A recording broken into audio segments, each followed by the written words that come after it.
Hi, everyone. I'm Anna Berry, and this is your Secure Privacy and Security segment with Alain Ghiai, the CEO of Secure Private Data.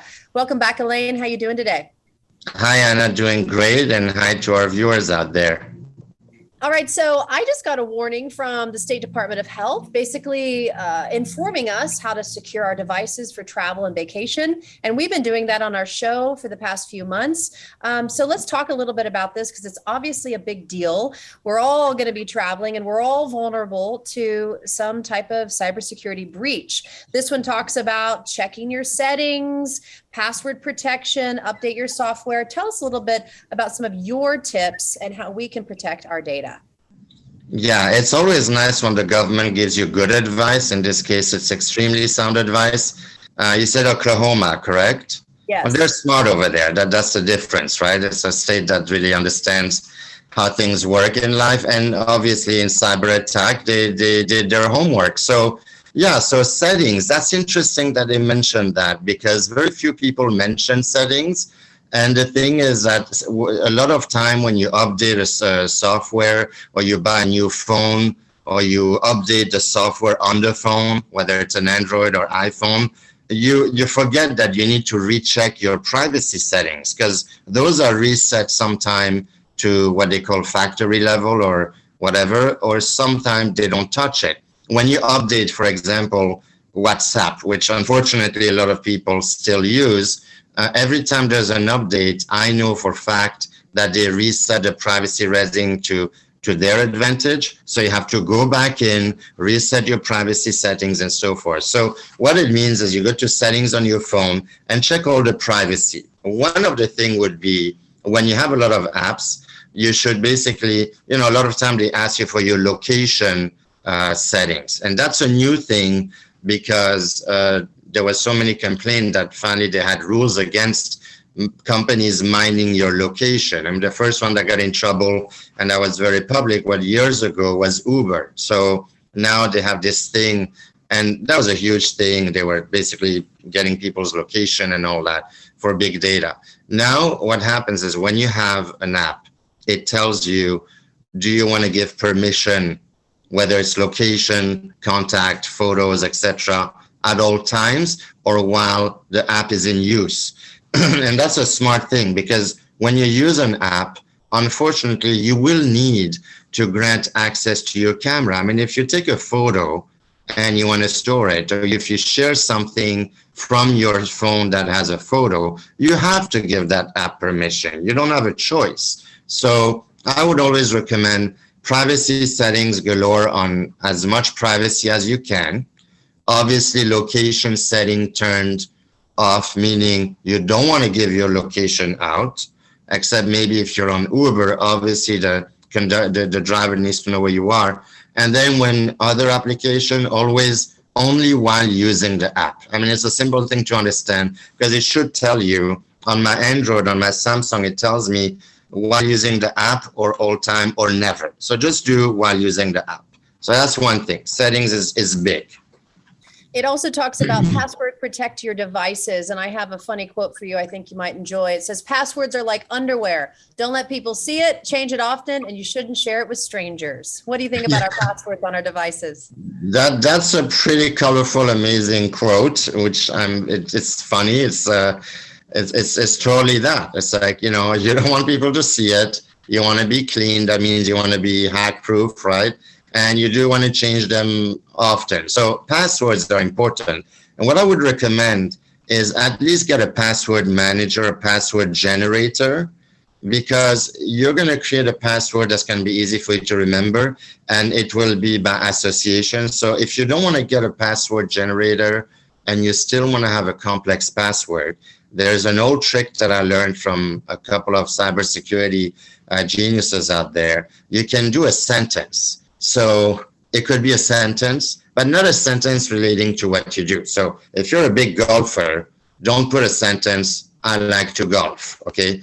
Or you can put the location of a place or the name of a mountain. Always have a number, an upper letter, so uppercase, lowercase, a number, and an exclamation point or one of these characters, not the super odd characters, because some websites will not accept certain characters, but punctuation characters are okay, and at the very least, 8 characters long. I would recommend more than 8. So it could be 2 words into one, and then you mix some numbers. Don't put your date of birth. Don't put anything related to you or your family. Just come up with some random stuff, and then exclamation or interrogation, some kind of punctuation point, and that should do the trick. But it's always good to have a password generator. So that's easy. I would recommend changing passwords, especially for banking or anything that you use a lot. Change them every 90 days. I mean, that's hard to do, but you should change it every 90 days. If you use a lot of those delivery services, a lot of people in cities are used to having DoorDash and other things, not just in cities, obviously, but a small kitchen, you get your stuff delivered, you don't have time to cook. So it's a huge market. They always have the same password and the same email. So at least change your password. Gym memberships, that's another one. But basically e-banking, that's huge. Credit card, you can go on your app now to check all your credit card information. Change them every 90 days. I would recommend. Also, the other thing is Wi-Fi. I think we discussed it before. Do not use Wi-Fi that you're not comfortable with. Like if you go to a public place, use your mobile 5G and don't use Wi-Fi, because when you use Wi-Fi, it basically gives somebody else the option to hack into that Wi-Fi because it's not really that secure, and they'll discover everything that you do, right? So if you're at home, it's one thing. If you're at home, you can maybe use your Wi-Fi, but in a public place like airport, travel, you get these Wi-Fi hotspots all over. Do not use them. Use your 5G connection. I caught myself the other day when I was traveling in the airport, and I was about to, and I thought, no, Alain says don't do it. I'm not going to take that chance and put my information at risk like that. These are great tips, and there's so many more. And we try to always cover this, but it's like you can talk the talk, but can you walk the walk? And that's exactly what Sekur is doing. It's making people who are more aware of their data and their privacy, and then they can take this tangible action by incorporating your services into their everyday lives. So give us a little overview of what you do. Sure. What Sekur does is we create secure communication tools. So we have a secure and private email service for consumers and businesses. You can migrate your domain to us. You can migrate your old Gmail or what you want into Sekur and then just use Sekur, although we do recommend to always have one of those free big tech email for sending your email to these subscription places, and then keep your @Sekur email private more. We have a messaging application called Sekur Messenger. Very unique feature is that it doesn't require your phone number, so hackers can't get in and discover you every time. Like on these other applications, you can chat with somebody who doesn't have Sekur by using chat by invite with SMS or email. You can go to sekur.com support and tutorial. We have videos showing how to use chat by invite, because typically if you use a chat service, the other person needs to have the same app. With us, they don't need to, and it explains the whole thing. We also have the same thing with email. You can send Sekur send email. So if you have somebody like a bank, a doctor, a person, anything, any kind of info that you send, tax returns. I mean, the other day somebody was telling me about some kind of financial document because they're refinancing their mortgage. Use Sekur Send. The mortgage broker will be able to click, see your information, and use Sekur Reply. And that information only transacts in our Swiss server environment and is not all over the net, like all of these big tech cloud, like Google, Microsoft, AWS are being hacked all the time, that we read all the time about. So that's a very unique feature. We're also launching a VPN. I remember you mentioned, I know on the email, the Department of Health mentioned use a VPN.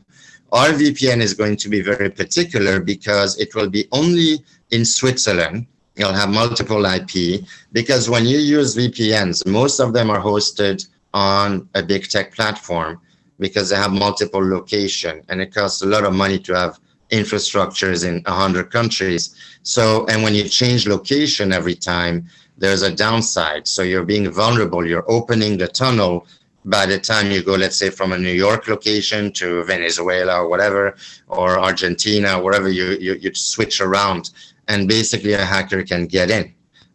So we only have one location, multiple IPs. It's going to be very unique, private, and no matter where you are in the world, it'll just show that Swiss IP address. And we hope to have it by November of this year. It's an amazing tool, and that'll give you the extra privacy. So if you go to e-banking, you know, nobody will be able to get in and hack your system because you'll connect through our VPN.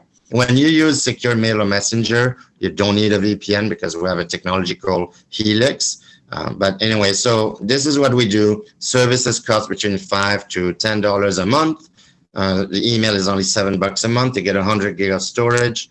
And yeah, and essentially because we don't use big tech as a platform to host our services, we have both the privacy advantage that we don't need to comply with the Cloud Act, and we also don't have these big hacks that happen on big tech, and we use our own proprietary technology. Well, these are great services, and we've been talking for over a year now, and it seems like you are just upgrading each time we talk. There's a new service you're providing for these new issues that we're all going to face at some point. So you're just staying ahead of the game and making sure that our data is private and secure. So from me to you, and I'm sure from all of our viewers, we thank you and can't wait to always hear what's next, because you're on top of it, Alain. Thank you as always. Thanks, Anna, and thanks everyone for watching the Secure segment.